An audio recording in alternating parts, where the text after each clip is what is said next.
In the last episode, I finally decided to get organized and built up this storage system capable of sorting almost every item in the game. But I never actually got around to putting all my items in. So since then, I've been having lots of fun going around the world collecting all the different items I need for the filters, boxing up a couple hundred chests and putting everything I have into the system. And then from there, it was just a matter of waiting. All the items should be sorted now, and it looks like they've all made it to the correct spots, which means I somehow managed to not mess up the redstone for once. I don't think I've ever had my chest this organized before, it's almost weird to look at. Anyway, like I said before, this took a really long time, and I kind of expected it would, so before I started I created this bottle, which I used to store up all the time I wasted just sitting down here waiting. And by now I think I should have enough stored to do this. It obviously wasn't enough to finish this wall, but even just having a second wall dug out makes this place look so much better. This may be a bit ambitious, but I think by the end of this episode I'd like to have this whole place terraformed, including the ceiling. Also, if I sound a bit different today, that's because I was a little under the weather for a few days, but it should be fine.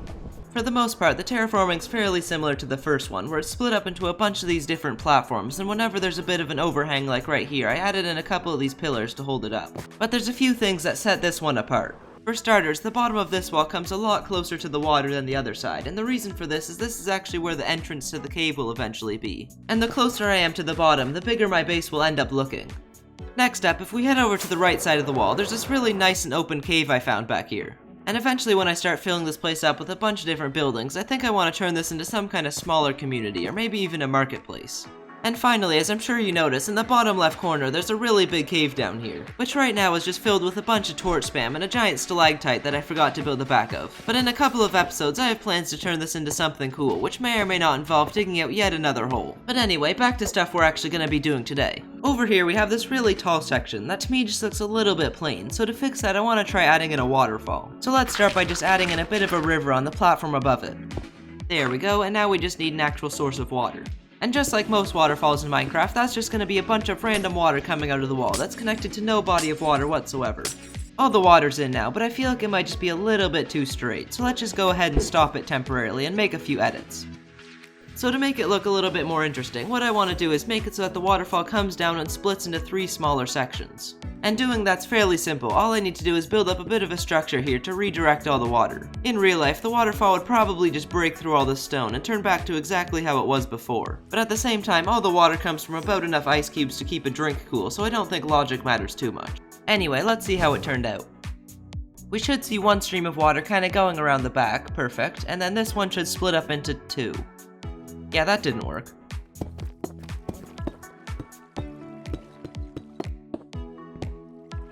There we go, now it's finished. Down here at the bottom of the waterfall, where all the water falls against the wall, we have this whole area filled up with water. But ever since I filled it up, it's only ever been a single layer of water, which not only doesn't look that great, but it's also basically turned this place into a giant glow squid graveyard. So I think it's finally time we give it a bit of an upgrade. And in order to make the upgrade process a little bit easier, let's start by just draining the whole thing. And now that we've basically turned this into a mob farm, let's start digging. I don't want to dig it too deep, because I obviously have to fill it back up again, but I think something like this should be good. So now I just need to do the same thing to the rest of it.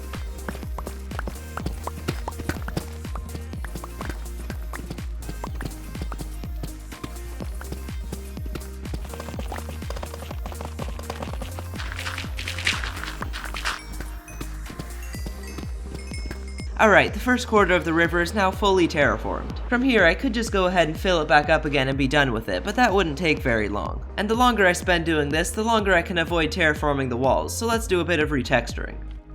Most of the blocks I want to use for that are going to be these darker colors to blend in well with the bottom of the walls, but I also want to use all these blocks to create little patches of dirt and sand all throughout the river, just to make it look a little bit more interesting. Most of these blocks I have lots of, some more than I could ever possibly imagine using, but this one, which is of course the brown mushroom block, I hardly have any of. And I'm also going to be using both the brown and red mushroom blocks for decorating the walls later, so let's head over to an empty field and do some farming.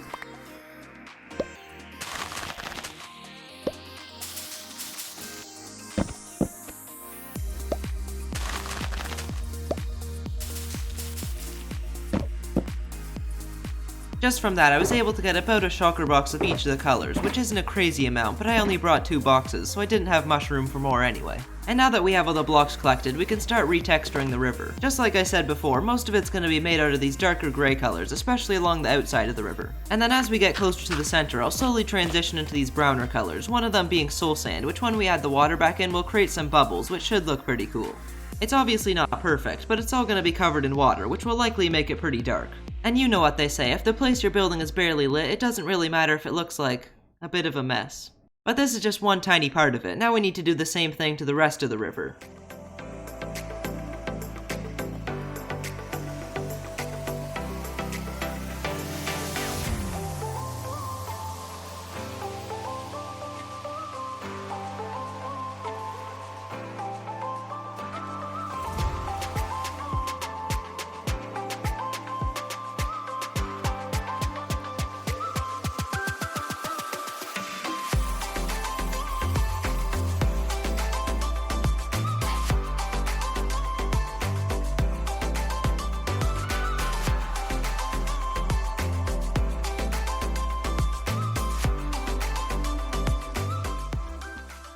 There, now every single block of the river has been replaced.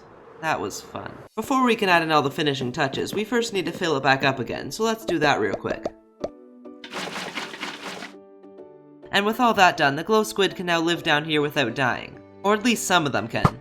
Also, while I was filling this up, I tried to make sure that every single piece of water was a source block, so that way not only would all the soul sand be producing bubble columns, but I'm also about to place a bunch of different plants and coral down here, so I kinda need those to not wash away.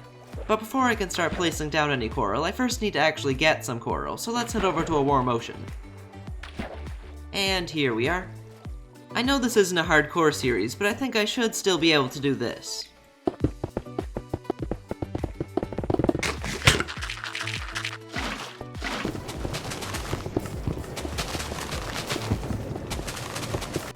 There, that should be enough.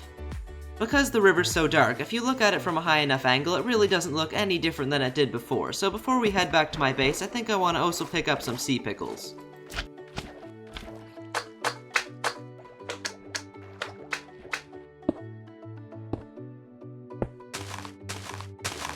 With all the plants and coral in place, the river's definitely looking a lot better, especially because you can actually see it now.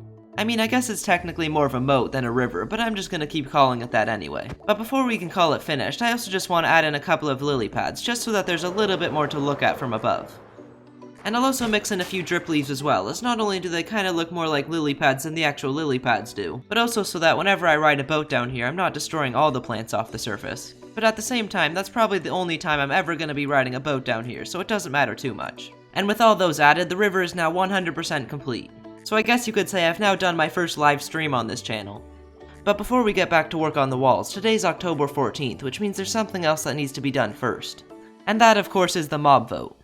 And if you ask me, this one's pretty much exactly the same as the last vote. First up we have the cave mob that I don't really care about. Next we have the golem that's really cool but slightly lacks in functionality. And last, but certainly not least, we have the best option. Oh, so I think the game's due for a couple of new paintings, and I think this one should definitely be added. But anyway, back to the video.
There, we now have 3 out of the 4 walls terraformed. And the nice thing about having this wall done is it connects to the 2 bigger ones, which really helps to smooth out the ends of the walls, creating a much more finished look, as before it was kinda just a harsh cutoff. I might have overdone it a bit with the torch spam, but for the most part I think it turned out pretty good. Oh, so I should probably address the elephant in the room. I'm not exactly sure why I built this, I kinda just thought it'd look good here. Yeah, that was bad. Terrible jokes aside, the reason I dug this middle part out is not only so that I didn't have to terraform a third of the wall, but also next episode I plan on building something in here, which based on the shape I'm sure you can probably guess what that's gonna be. Oh, so you may have noticed this during the time lapse, but down here at the bottom of the wall I found yet another geode, and unlike some of the other ones, I was actually able to fit this one into the terraforming, which I think looks pretty cool. And I forgot to show you this earlier, but the same thing actually happened while I was doing the river, creating this really nice looking underwater geode. So between those two and a couple more we have throughout the caves, I think we have enough, which means we can finally get rid of these ones. I'm sure most of you will know this already, but while sand is falling, it becomes an entity rather than a block, which means if you create a setup like this, you can actually launch it through the air. By itself, this is pretty much useless, but if you place about 25 of them next to each other, then you can do this. And just like that, the fourth and final wall is now terraformed.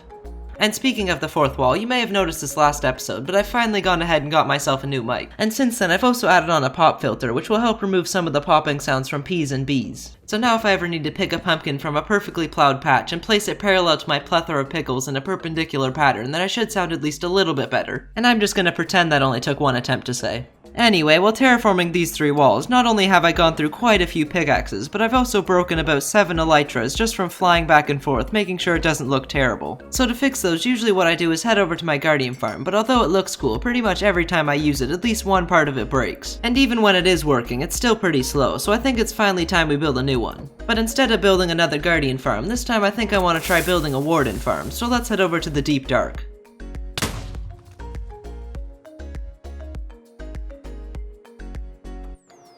Well, that's a pretty fun way to travel. In order to build the warden farm, the first thing I need to do is find a skulk shrieker. I broke most of them while I was raiding this place, but I think we still have a decently positioned one over here. Also, when I said I was going to be trying to build a warden farm, what I actually meant is I'm going to be following Silentwisperer's tutorial block by block, so that the rest of the video is not just a death montage. Anyway, the first step of building this farm is to surround the shrieker with a bunch of slabs so that the wardens will only spawn where we want them to. And that of course is on the spawn platform. And then from there I can start adding in some of the redstoning. And basically what this does is every time a warden spawns, it will touch this tripwire and get pushed into what will soon be a row of bubble columns. But before we can put those in, I first need to dig out the ceiling a bit more.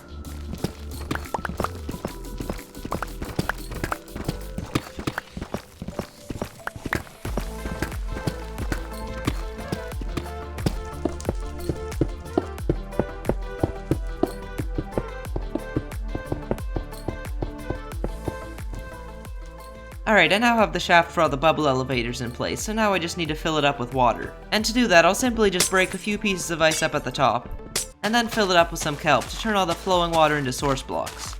So now if I go ahead and take out all these temporary blocks, we should see all the water turn into bubble columns.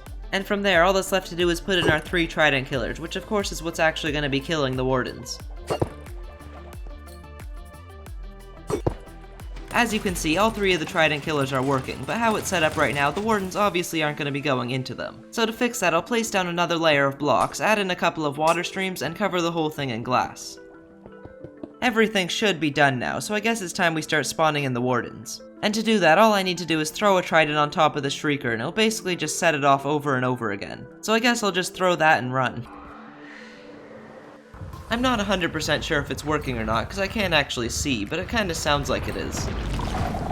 Never mind, that's definitely not supposed to happen.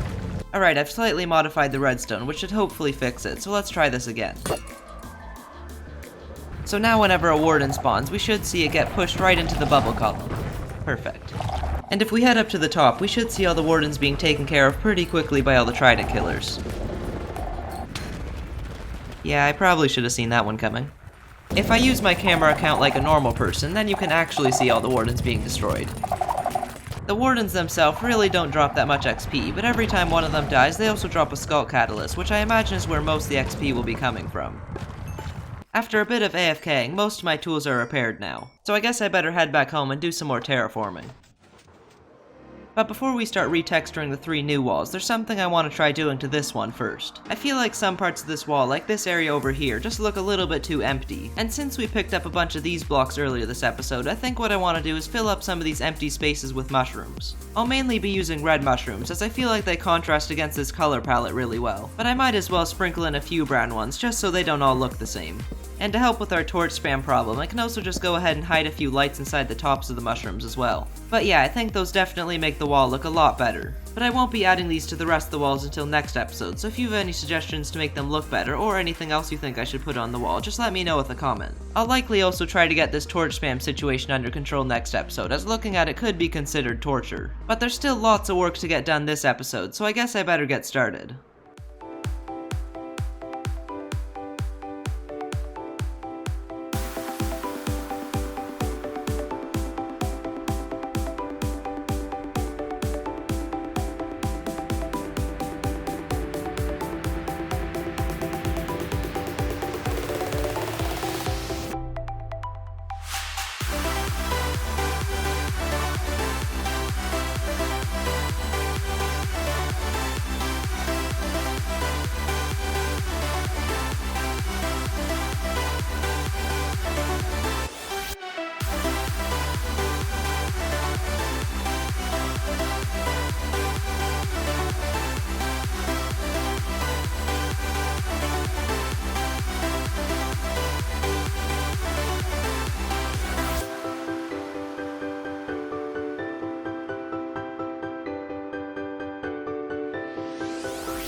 And just like that, all 4 of the walls are now complete. That took a really long time. If I ever decide to do something like this again, I should probably choose a color palette that maybe doesn't have about 15 different blocks in it, especially when one of them's mangrove wood, which has to be one of the most annoying blocks to get in the game. Also, after a few weeks of just working on the time-lapse, of course now that I have to speak again I get a cold, so for the rest of the video I might sound a bit like I'm suffocating on a squirrel. But I think all that work was worth it, 'cause if you compare this place to how it looked at the start of the episode, it definitely looks a little bit better. For the most part, I did all the retexturing the exact same way I did it for the first wall, as I obviously wanted them all to look the same. But one thing I did differently over here is every time the azalea leaves get close to touching the waterfall, I switch them out for spruce leaves so that they look a little bit wet. It's just a small little detail, but I think it looks pretty cool. Also, another difference I noticed that I don't really like is the color of the grass. On this half of the base, the grass is this really brownish color. And then on the other side, it's almost a bit too green. Ideally, it'd all just be this color, which pretty much matches the moss perfectly, but that's obviously not gonna happen, so what I'll probably end up doing is switching out all the grass for something like concrete powder. A few episodes ago, I compared the size of my base to some of Minecraft's biggest structures, and since then I've made this place a few 100,000 blocks bigger, so I think we should at least do it again with the biggest one, which is of course the Woodland Mansion. And as you can see, it's really not that impressive down here. It doesn't even make it outside the foundation of my temple. And even up on its step stool, it's not even half the height of this place either, so that should help explain why this video took so long to make. I mentioned earlier that I wanted to get the ceiling done today too, but because of how long everything else took, that's definitely not going to happen this episode. But even without it, minus the obviously missing building, this place is starting to look complete. Before I go, there's just one last thing I want to say. As of somewhere near the start of this episode, we made it to 500 subscribers. And since then, we've now made it to 633, which is kinda crazy, because when I started this channel, never in my wildest dreams did I ever think that YouTube would let my mom make that many accounts. And once that number gets up to 1,000, I have a special build plan that I think should be pretty cool. And by that, of course, I mean I have an idea that future me's gonna have to plan. But anyway, that's gonna be it for me today, so thanks for watching and see you all in the next episode.